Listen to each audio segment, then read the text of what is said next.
Hello everybody, this is Danny from Deepsouth Homestead again on Porch Time. We are back over here at the cabin, and guys, it's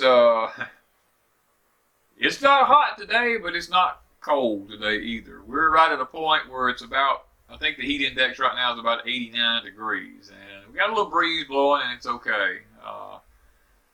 But we have been busy, guys. We have been busting it more now than we did during the summer because of the heat. We couldn't do anything, but now we are working ourselves to death. But it's what we do here at Deepsouth Homestead. And guys, as Wanda and I was working, we were doing some things, and we come up with a subject, and I want to talk a little bit about this subject because I think that it's pretty interesting. And the title is "It's Not Their Fault." Now, this pertains to young people, middle-aged people, adults, old people. It's not their fault. And when I say it's not their fault, I'm talking about a lot of different things here.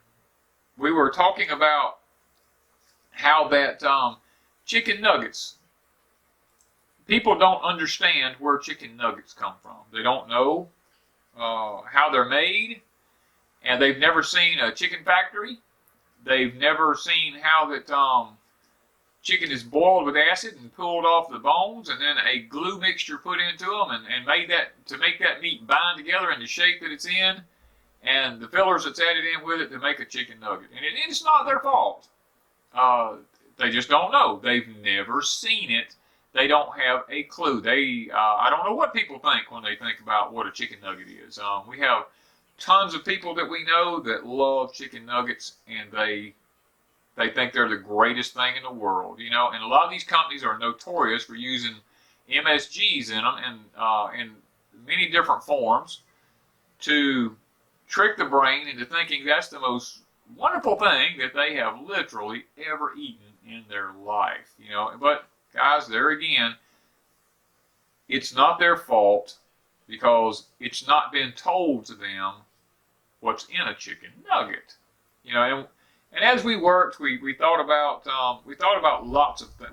We had so many different subjects in our head that there's no way I'll remember everything, you know.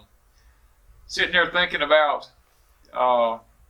you know, when someone goes to the grocery store and or goes to a restaurant and they order a taco or something to that nature. I'm just going to use a taco or a burrito or whatever. They have no clue about the meat that's in that taco. To them, it just come from a store. And if you've never been taught that that meat at one time walked around on a piece of property, it had a life, and that life had to be taken, and it had to be processed, and it had to be shipped somewhere, and it had to be ground, and then someone had to cook it to put it in that taco or that burrito, you know. And if no one's ever really sit down and given any thought to that, it's really not their fault. I mean, to know about these type things. And you know, Wanda and I are homesteaders, and y'all know that. I mean, you watch our channel, you understand that. And there's so much that people don't understand about this lifestyle. There's so many people out there that want to live this lifestyle. Guys, this is no easy lifestyle by no means.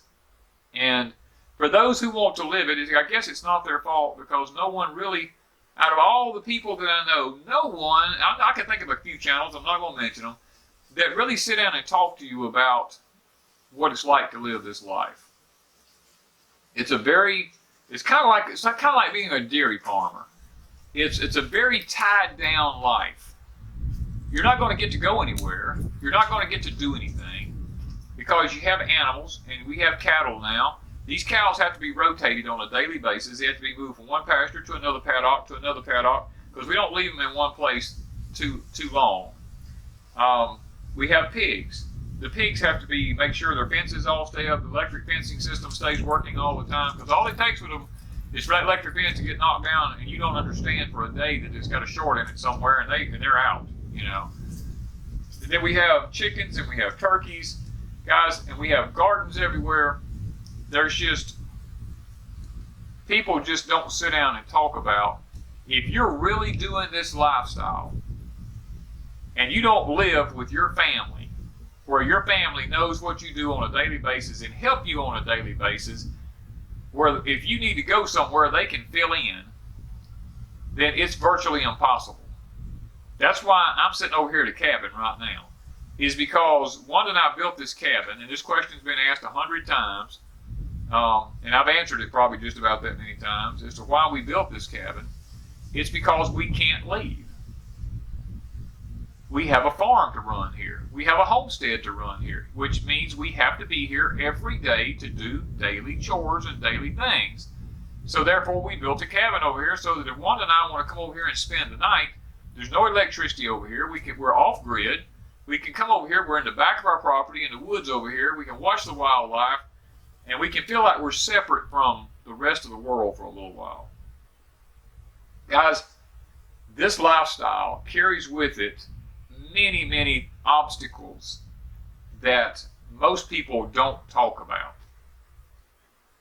And I'm going to talk about a few of them. One of them is raising animals. When you take on the responsibility to raise an animal, you take on the responsibility of that animal's life. Every aspect of that animal, it depends upon you. You can't just turn it loose and just let it go. It just won't work. You've got to have fencing. That animal has to be kept in certain perimeters.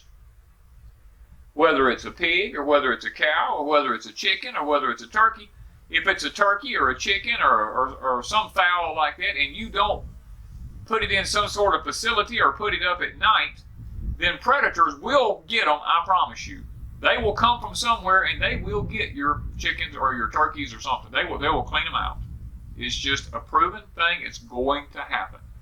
So you have to be responsible with that animal's life, because that animal's life is in your hands. Same thing with pigs. If you don't take those pigs and house them in the right kind of facility, they'll root your whole property up. They will get out. They don't know any different. They just eat. They'll destroy your gardens. They'll just root up your trees. They'll tear everything you got up. Cows have to be put in fields and they have to be fenced. Cows have to be maintained. A cow has to have so much protein for a day. A cow's rumen has got to work a certain way in his stomach. His body has got to be able to cool off in order for that rumen, because see, rumen is nothing more than fermenting food in their belly, and when something ferments, it heats up. Now, in the summertime, that cow has to be able to cool down. A lot of times you'll see a cow wade off into a pond, or you'll see them under shade trees and all. That's to cool that rumen down in their stomach, because if that rumen doesn't cool down, they can't breed. They will not cycle like they're supposed to. And to carry a calf throughout a year and never let it breed, you just wasted your money for a whole year. And, you know, cows have to have mineral blocks. They've got to be kept, their nutrition's got to be kept up. All this has to be done. Same thing with chickens, with turkeys, with pigs. All these animals' nutritional levels have to be cared for, and they have to be done in a way in which the animal stays healthy. But then there comes that day, and it's totally out of your control, just like it is with people, when an animal gets sick. When an animal gets sick, you've got to be a doctor. Or you've got to be an ambulance. You've got to be one of these things. You've either got to be able to get that animal loaded up some way, and you've got to be able to get it taken to a vet to see if you can get it taken care of. And even in the end, you still got to be a nurse. You've got to nurse it back to health. And then, guys, you don't always win. There's that day when there's no hope for that animal. It's passed beyond a certain point. It either has a worm infestation or a coccidios infestation or some sort of thing like that that has gone too far, and the animal will have to be put down. Then comes the part where you yourself, if you're going to be a responsible individual, whether it's a dog, a pig, or a cow, or a chicken, or whatever it is, You've got to be the responsible person because you brought that animal to your place. You've got to be responsible enough to not let that animal suffer. You've got to be the one to put it down. Or either you've got to pay a vet to come do your job for you. And guys, that is not an easy part of homesteading.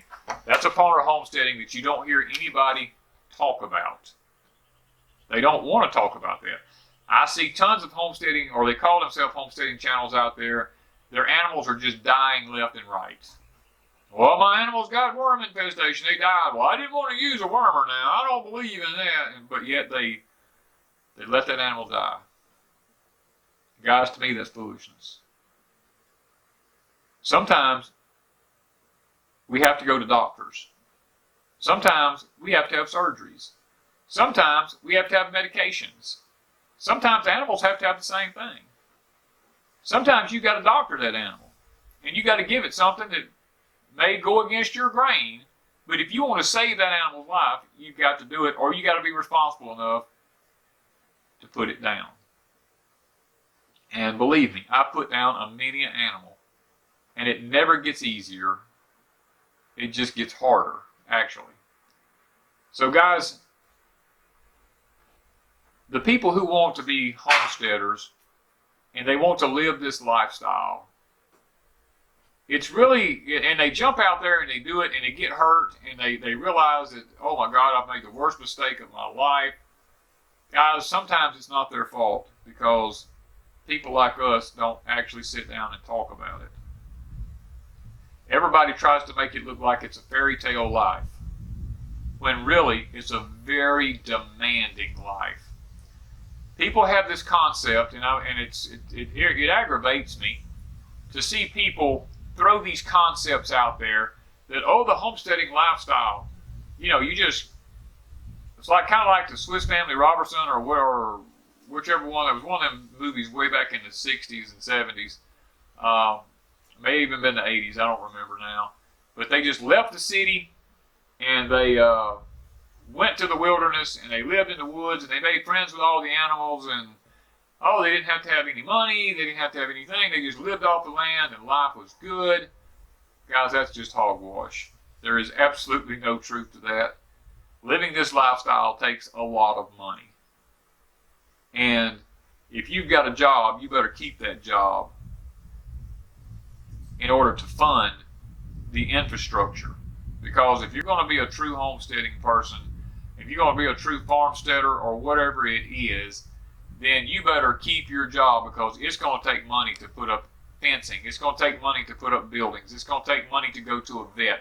It's going to take money to come up with feed. It's going to take money to buy a tractor. It's going to take money to buy equipment. It's going to take money to provide a solar system if you're off grid or whatever it is that you're doing. If you're on grid, it's going to take money for a power bill. It's going to take money to go to a doctor. It's going to take money for watering systems. I mean, it's going to take money for firewood. It don't matter what for equipment to cut firewood, split firewood. It's going to take a lot of money. So this fairy tale thing of thinking you can just quit your job and just go buy a piece of property and live happily ever after is a fairy tale. There's nothing truthful about that. I mean, it's just one of those things that I don't know. There's a lot of channels out there that portray that this is a lifestyle like that, and that it's easy to live when it is not easy to live. Wanda and I literally struggle all the time, and our homestead is mostly set up. We're still building a few things. We're still adding some infrastructure here and there, but it's as we can afford it now. We don't overwhelm ourselves anymore. And yes, people go, but you and Wanda don't have a job, and that's true. But you have to understand, until I paid for this homestead, and until I paid for my home, until I paid for my vehicles and the infrastructure that I had here and the equipment and all that I have, until I paid for all that, I had a job. I worked my butt off. 7 days a week, sometimes 16 hours a day, no vacation time, nothing. I worked and put my money into my place until I reached a point where I could say, you know what, it's time to retire. Guys, that's what it takes. It took me a long time. It didn't happen overnight. It took 20-some years of my life to build these homesteads before I could actually stop and just kind of chill out and just work it up at my own pace.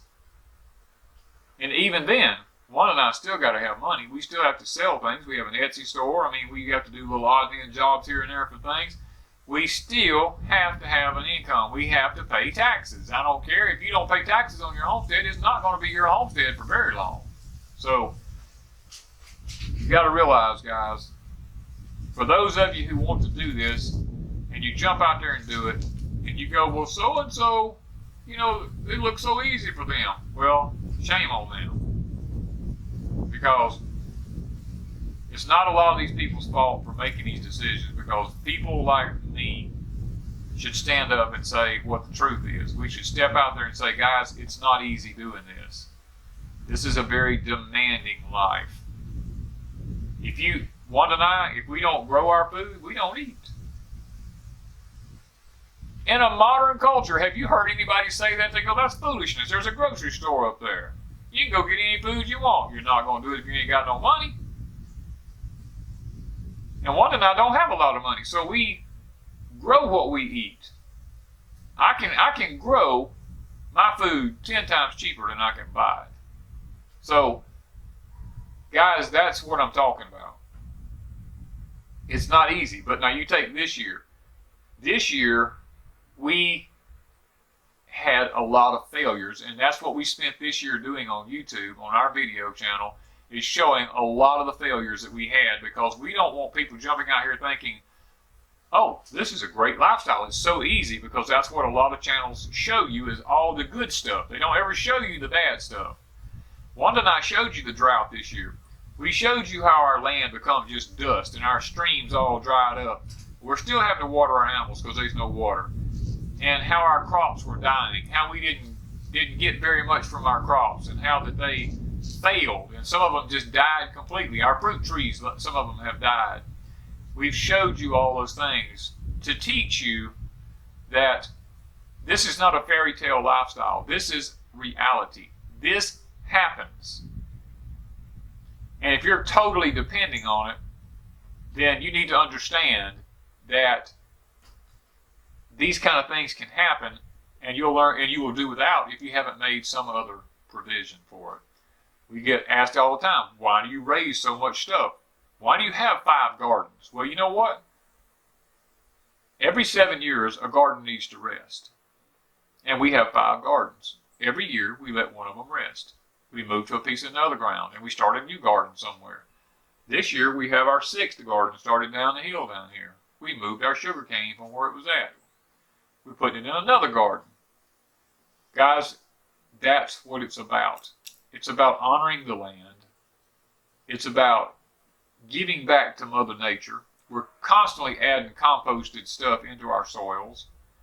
And we do use some commercial fertilizers, but that's only because we have such a large area that we're doing. There's no way we can do it without it right now.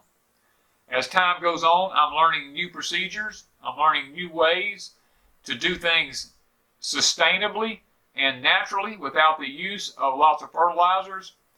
But my land has got to have the trace minerals put back in it. I have to do that in order to get it started. So guys, I guess I'm just trying to say it's not some people's fault because they've made decisions that they've made in life, because people who know better, people like me, it's our responsibility to put it out there, because a lot of these people just don't know. Nobody's actually ever sit down and told them anything. And sometimes it's hard to find these videos. Now this video here may not go up in an algorithm where there's a lot of people who sees it. I don't know. But the truth of the matter is, guys, we don't need to judge people because of some of the decisions they make, because there's a lot of people out there just not telling the truth about the way it really is. And it's not these people's fault that fail a lot of times. I try to sit here, you know, as I'm talking, I'm trying to think about some other aspects of life where it's not someone's fault that they haven't been told. And guys, it's, you know, people think that you can just live without other people. One of the things is, and I hear this more than anything else, I guess, is people just say, I just want to move off into the middle of nowhere. I don't want it to be nobody but just me, or nobody but me and my family. I don't want any neighbors. I don't want anything around me. And guys, I lived that way out here for quite a while. And I'm going to tell you, it's a lonesome life. I spent many years of my life without anyone around me. And there's lots of times I could have used some help. Guys, a good neighbor is worth their weight in gold. But I'm going to tell you, if you go to buy a homestead, do yourself a favor. Do all the research you can about that piece of property. But then do yourself one really, really, really big favor that means as much as that land means. Go around and meet your neighbors before you ever purchase anything. Because the last thing you want to do is buy a piece of property and end up with a bad neighbor. Because I can tell you from experience, one bad neighbor will ruin your life.